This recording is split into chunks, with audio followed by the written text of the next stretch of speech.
Hello, my name is Andre Tidwell. And I am one of your hosts of Peace Talks.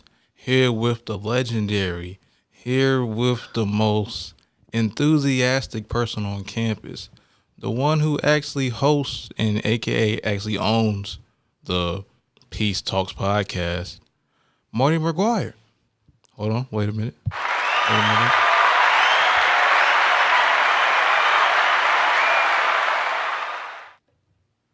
How does it feel? I don't know. It's a little strange. I'm used to just listening as a consumer. So, how did you get your start here at William Peace University? Well, I started here with the Peace Times. My background's in journalism, and at the time I started, I was writing for the News and Observer, the Tar Heel of the Week, every week. And I was looking for another job to complement that, and I started as advisor to the newspaper, started teaching a writing course. Next thing you know, I'm here full time. Next thing you know, I'm helping a podcast get started. So, how did the podcast come about? I've heard that y'all went to the media conference and actually got information. Is that true?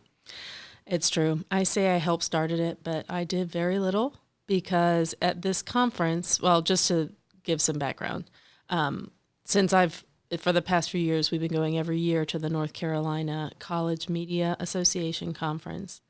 But once we go, I went with a few students, we attend whatever sessions seem interesting. And I was not actually at the session, but a few students, Alex Garrison and Caitlin Richards, went to a session where they talked about podcasts.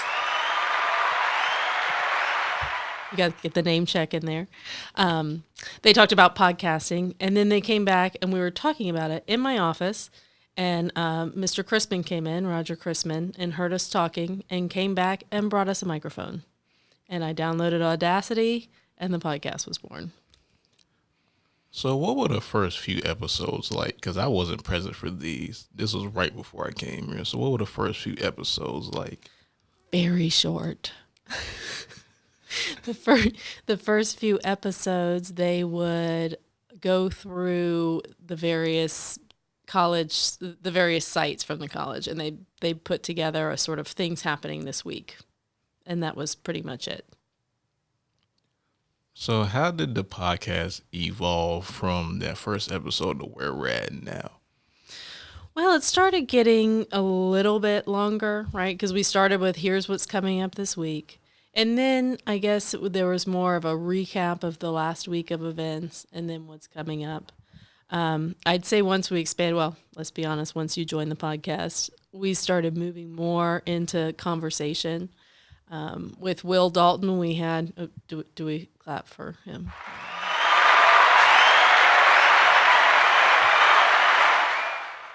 With Will Dalton, we had a sports update every week. And so I feel like it's expanded because every student that has joined the team has brought in their own take on the podcast and brought in their own interests. Okay. Next question for you. How does it feel being just an overseer of the podcast and just watching how things develop from what we do every week on the show? It's interesting because I think at first, and you experienced this, Andre, I wanted to manage it in a close way. And I think it was that first live podcast when I really saw y'all talk, and I thought, this can manage itself. I need to step back a little bit. And so it's always a struggle between I need to dictate exactly what happens and I should back up a little bit and just let it happen. So after that realization, you just noticed the podcast starting to at least grow and evolve from there and there. And how do you see the future of the podcast? Oh, that's interesting. Like I said, whoever has been on it has brought their own take and their own interests, so it's hard to know what will come next.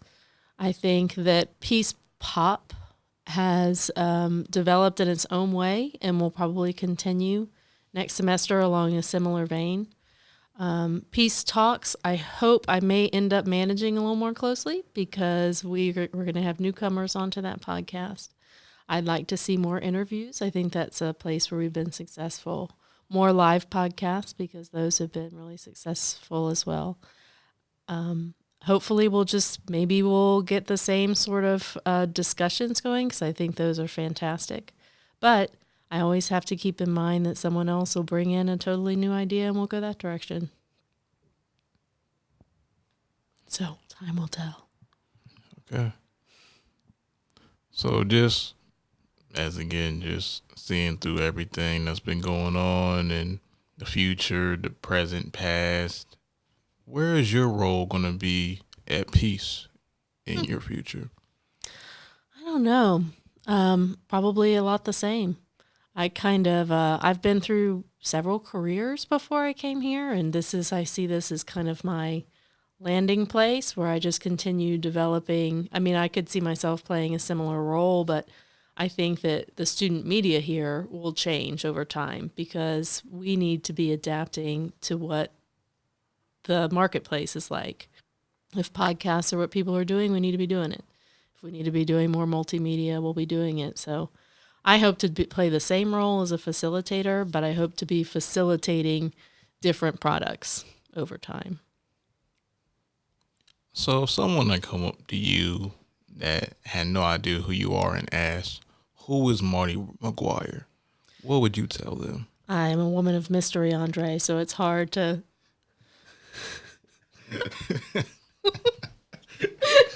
Yeah, I said that. No, I say, I teach at William Peace University is what I say now. Probably only a few years ago, I would have said I was primarily a journalist. I feel like I'm still a journalist. I'm also a professor. As you know, I'm also a Zumba instructor. That's my other small sideline. Yeah, let's go into the Zumba instructor stuff. You were waiting for me to bring it up. I was gonna ask if you didn't anyway. Okay. How did that happen? Yeah, it's random. So much of life is random. But I ended up I love Zumba classes. I enjoyed it, and I have gone to the same YMCA for several years, a very faithful student in one class, and I had gotten to know the fitness director. And then they were having, when your YMCA hosts a Zumba training, you're allowed to let one person go for free. And because there was no instructor ready to go, she said, if you're interested, you can come and do this training. I did the training, and then the teacher who I was taking classes from left the YMCA, and I took over her class like the next month. So it just kind of turned out that way. But it's been 6 years now, and I'm still doing it. So it's a really fun hobby, I guess. So if people want to come see you in action, what day and time could they come and see you? I teach at the Alexander Family YMCA on Hillsborough Street Wednesdays at 5:30. Okay, so if anybody wants to see Marty in Zumba action, if the class isn't full already, you heard it here first, Wednesday at 5 or 5:30? 5:30. Yeah. 5:30 p.m. So, there it is. So what's a Marty Zumba class like? Well, Zumba, of course, is a fitness format that involves doing choreographed dance steps, largely to international rhythms, many of them Latin rhythms. I like the Latin rhythms. Some people's Zumba classes are more pop music. So I will have salsa and merengue and cumbia, as well as a few popular songs. And you'll dance hard. So if you had to pick Are you going to come? One day. One day. But if there was a favorite song that you would that you do Zumba to per se. Oh, yeah. Most of the songs you might not have heard of, but there's a lot of Daddy Yankee in there. No. I've heard Daddy Yankee. Reggaeton. There's a little bit of, for pop songs, I really like Meghan Trainor. I do a few of her songs. I have no idea who that is. Yeah. Yeah. I don't know. Many things you might not have heard of, but. Okay. Yeah. So who was Marty as a teacher? Yeah. Interesting question. I don't know. I see myself as kind of like I said, in many of my classes, I'm a facilitator where I kind of lay out a task or a specific goal and help students achieve it. That's what I hope to do in a lot of cases. You're taking the blogging class. I shouldn't call it the blogging class, Com 311. Several of my classes are about taking your writing and bringing it to a professional level in various ways. So I feel like that's an important part. So, what is your energy usually when you teach? Because I've seen some teachers around campus, and you're one of the more enthusiastic teachers, I must say, from my experience anyway. I haven't been here all 4 years, so that could be another reason, but you're the one of the more enthusiastic people. Thank you, I think. Some people might call it frantic. It's funny because I don't get to go to other people's classes, so I don't really know how other people approach teaching.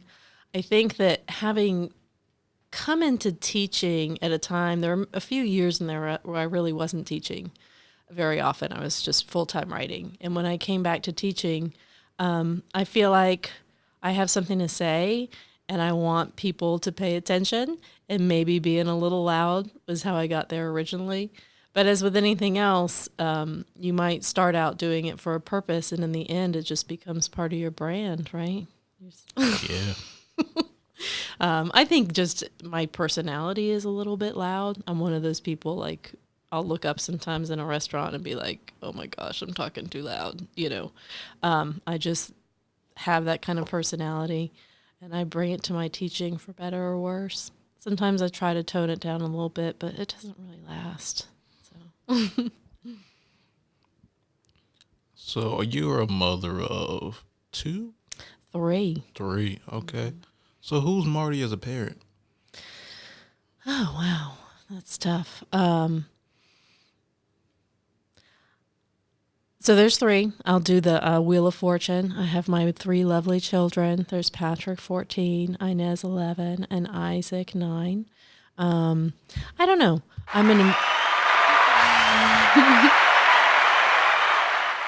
Nice. I'm an involved parent, but I try to find the places where I can sort of let them grow on their own. So, it's funny because it's like the same response that I had to the podcast question, is the constant sort of back and forth of like, I'm going to micromanage your life. No, I'm going to let you grow on your own. But my kids are fun, creative kids, and they're not hard to parent, so it makes it kind of easy. Best and worst moments so far of each of your children's childhood? Oh, wow, that's tough. My oldest child had a lot of problems at childbirth that were devastating. But his current probably happy moment, I don't know. I think he asked someone on a date and he'll be going soon. That's exciting.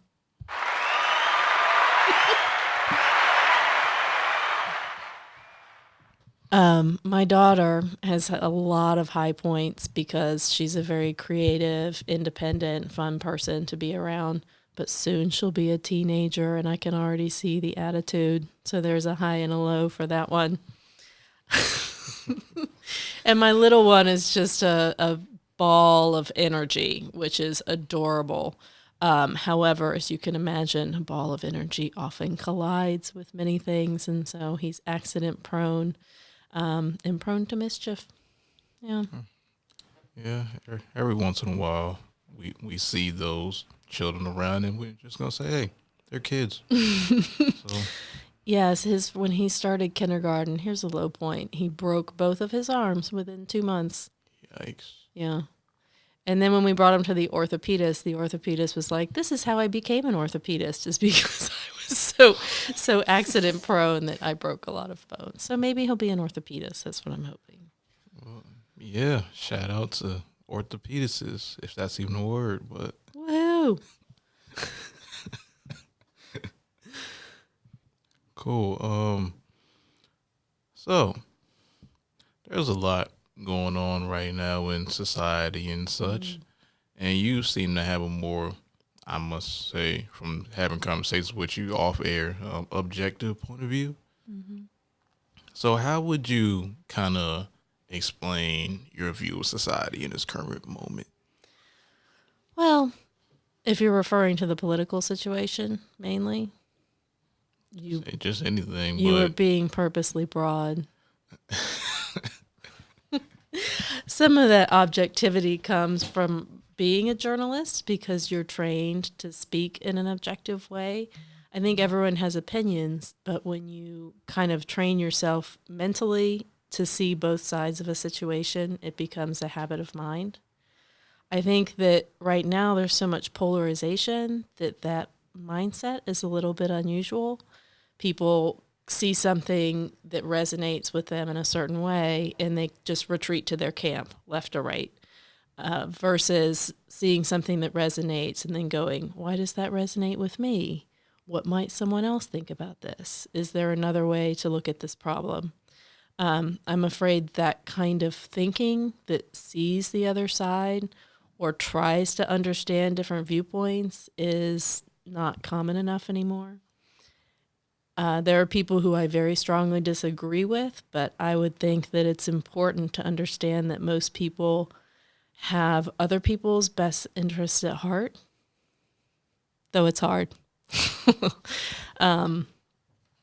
That said, I'm not so objective. I feel like the one area where I've gotten sort of out of the habit of objectivity, because speaking as a journalist, I do have problems with the current president, particularly regarding his treatment of the press, and the ways in which he diminishes the importance of free speech and a free press. And so on those areas, I feel like I'm speaking as a professional in a field and sort of pointing out where he is denigrating an occupation that is an important part of our society, and it is actually written into our Constitution as an important part of our society. So there's a few thoughts on the current situation.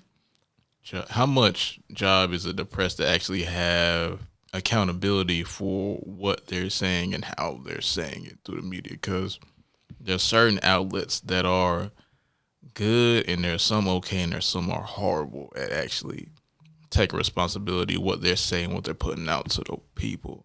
So how much would you say responsibility is it on them to actually have that objectivity? It is. It's the responsibility of the industry and of the professionals who practice journalism. I think, I've had. I don't know why I use this example recently. That there's this fake news thing. Fake news to me is something that is patently pretending to be news, but is not actually factual. It's like the Impossible Whopper. Okay, right? It's not actually meat. But if you think about news can be meat, it can be real, but be of varying quality, right? And so if you want good information, you need to go to a source of information that has high standards. And I think we have a lot of sources of information like that. In the current media environment, a lot of people aren't seeing those sources. We blame the internet a lot, but the quality of journalism was declining in some ways with the advent of cable television, because there's so many hours to fill, and often it's filled with people talking and espousing certain points of view or providing analysis, but a lot of that talk is considered to be news when in fact it's opinion. And so a lot of the sort of blur between fact and opinion started way before the internet with cable news. And I think the internet has made it harder for people to discern what's good news and what's bad. I mean, not good news, but quality information and what's not quality information. But I'm not an apologist for the media. There's a lot of poor tactics out there. A lot of the problems now have to do with speed. There's so much competition to get information onto the internet quickly that the time that should be spent isn't spent vetting that information. And so the responsibility is on the media in some ways to create quality information, but unfortunately it becomes the job of the consumer to evaluate that information more and more. Piggybacking off of that, do you think people actually value quality information anymore, or do they just like exciting information? Oh, I think about this a lot because in several of my classes, I talk to students about their media usage and where they get information. And I need to remember that when I was a college undergraduate, I wasn't reading the New York Times either. Now, when I was a college undergraduate, the New York Times would not come to me instantaneously on my phone. I think that it's hard to value good information. Good information is sometimes not easy to digest. I myself will look at my Facebook feed and read some, BuzzFeed list before the New York Times article at the end of a long day. My brain is tired. But I think it's important to make the time and the space to take in quality information.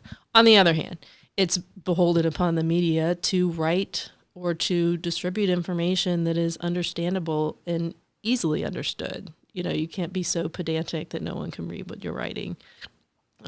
So there's work that can be done on both sides there.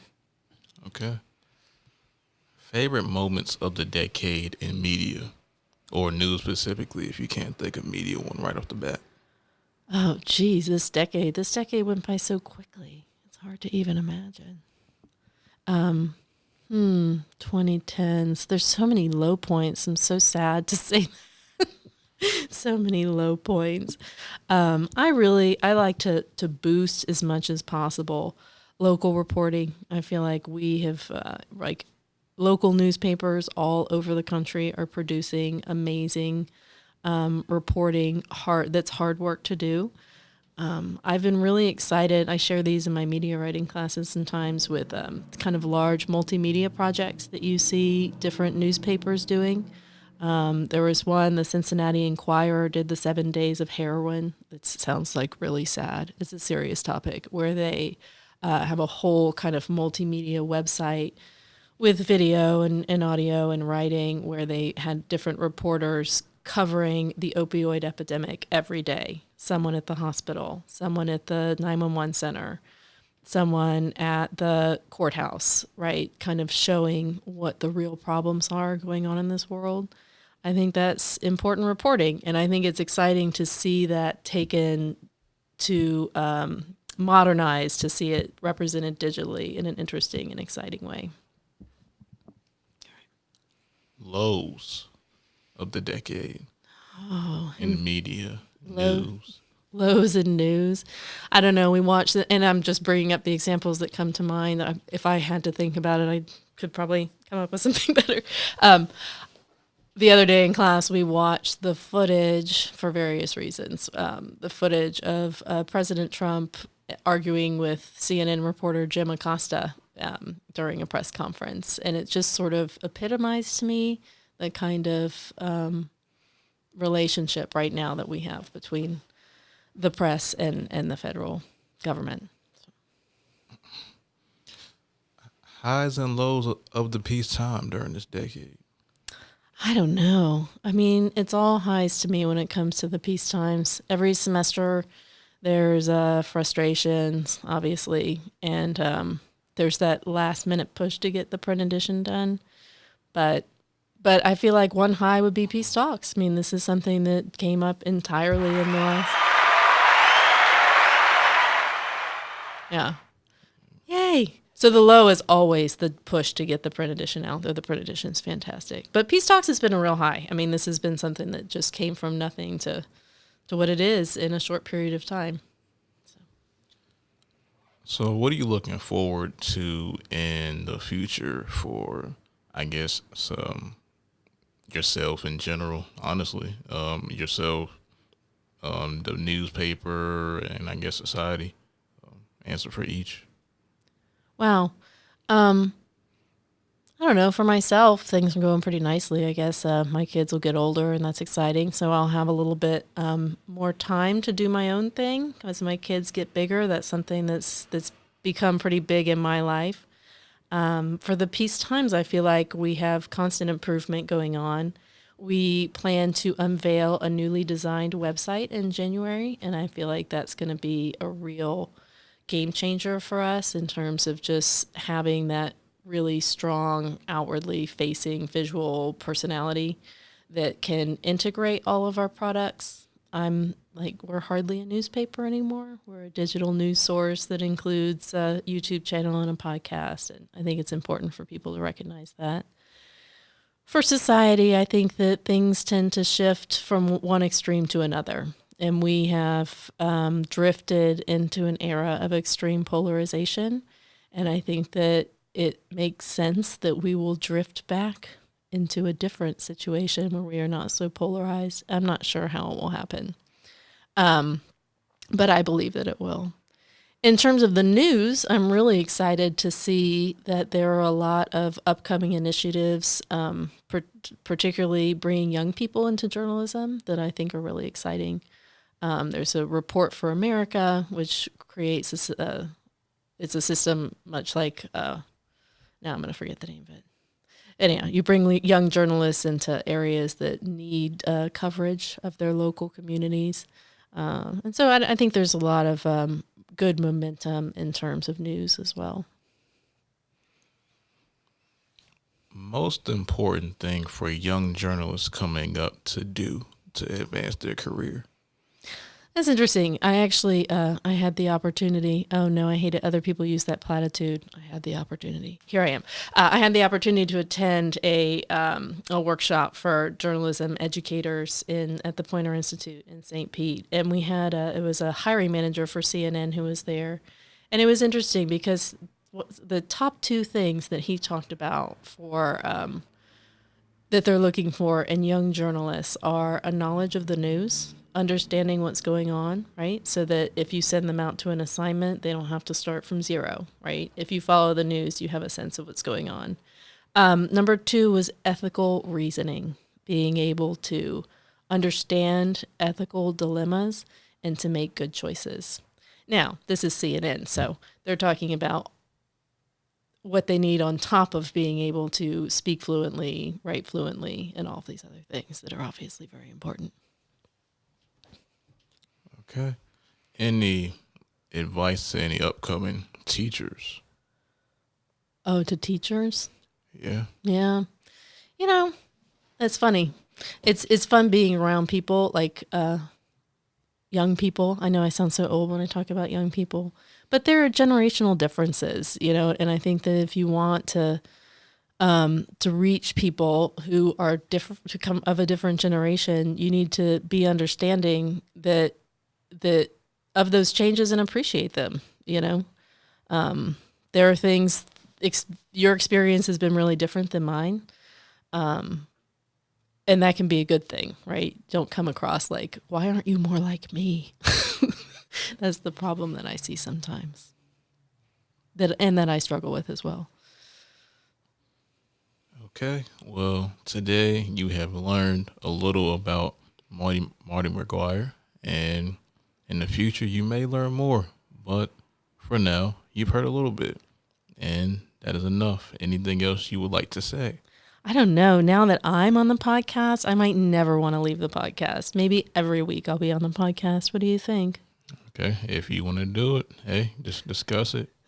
And it may or may not happen. So we'll see in the future. And if you enjoyed this conversation, if you enjoyed our podcast, and if you enjoy anything else that we like to do, make sure to follow us on Instagram at The Peace Times, Twitter, TPT Newspaper, YouTube, Peace Times, Anchor, WPU Peace Times, and on all your podcasting platforms, just search WPU Peace Times, Peace Talks, and we will be somewhere in your feed.